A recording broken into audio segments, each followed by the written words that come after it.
सिंधुदुर्ग जिले में भाजपा की घटती पकड़ और महायुति के भीतर बढ़ते अंतर्विरोधों को लेकर पूर्व विधायक वैभव नाइक ने तीखी प्रतिक्रिया दी।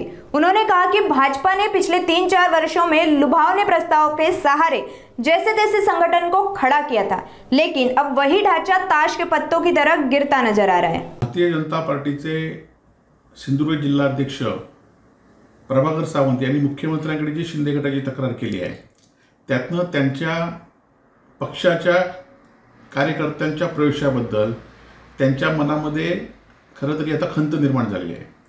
परंतु प्रभाकर सावंत आपण आठवलं पाहिजे की भारतीय जनता पार्टीचे गोगटे असतील, ओंगले असतील किंवा अभय सावंत असतील, अतुल काशीकर असतील किंवा हडकर असतील, हे जुने कार्यकर्ते, हे विचाराचे कार्यकर्ते होते आणि त्यांनी अनेक कार्यकर्ते घडवलेत। सिंधुदुर्ग जिल्ह्यामध्ये वस्तुस्थिती आहे, आम्ही पण त्यांच्यावर काम केलं आहे।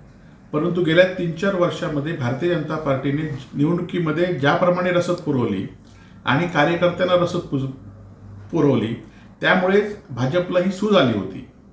आपल्याला माहिती असेल की लोकसभेच्या निवडणुकीमध्ये, ग्रामपंचायतच्या निवडणुकीमध्ये, काल झालेल्या विधानसभा निवडणुकीमध्ये आपण कार्यकर्त्यांना आणि एवढंच नाही तर मतदारांपर्यंत आपण रसद पुरवली होती आणि त्यामुळे आपल्याला वाटलं की ही भारतीय जनता पार्टी वाढली आहे। परंतु एखाद्याला रसद देणारे कार्यकर्ते आज दुसऱ्या पक्षात जात आहेत किंवा आपण सांगताय की हे कार्यकर्ते आमिष दिल्यामुळे जात आहेत।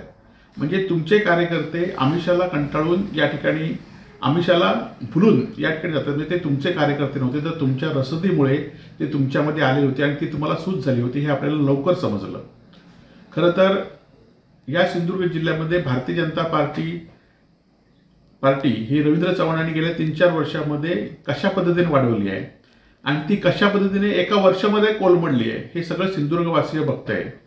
कारण ज्या भारतीय जनता पार्टीचे खासदार आहेत, ज्या भारतीय जनता पार्टीचे पालकमंत्री या जिल्ह्याचे आहेत, राज्याचे मुख्यमंत्री आहेत, या जिल्ह्याचे सुपुत्र प्रदेशाध्यक्ष आहेत, देशाचे पंतप्रधान भारतीय जनता पार्टीचे, त्या भारतीय जनता पार्टीच्या जिल्हाध्यक्षाला जी हे हतबलता दिसते की माझे कार्यकर्ते पैशाच्या आमिषाने कुठत आहेत आणि ही हतबलताच खरं तर हे सगळं सांगून जात आहे।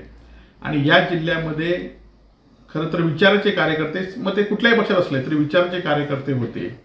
परंतु तुम्ही जी आमिष देऊन कार्यकर्ते तयार केलेत ते आज ते तुमच्यापेक्षा जास्त आमिष मिळाल्यानंतर ते दुसऱ्या पक्षात जात आहेत आणि त्यामुळे या जिल्ह्यात जे आपण घडवलं, ते जे आपण पेरलं तेच आज उगवलेलं असं म्हटलं तर वावगं ठरू नये।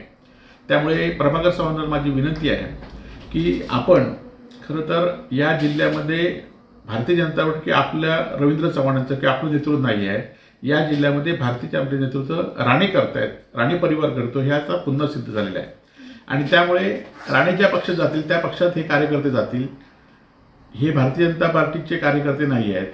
आणि ज्या कार्यकर्त्यांना आमिष देतील ते कार्यकर्ते वेगळ्या पक्षात जातील। उद्या सत्ता बदलली की हे भारतीय जनता पार्टीमध्ये तुमच्यासारखे 2-4 कार्यकर्ते शिल्लक राहतील आणि त्यामुळे अजूनही वेळ गेली नाही। तुम्ही ह्या रसद पुरवण्याचं बंद करा, मतदारांची, जनतेची कामं करा आणि त्यांना विचार द्या आणि ते विचार अंमलात आणण्याचा प्रयत्न या ठिकाणी करा।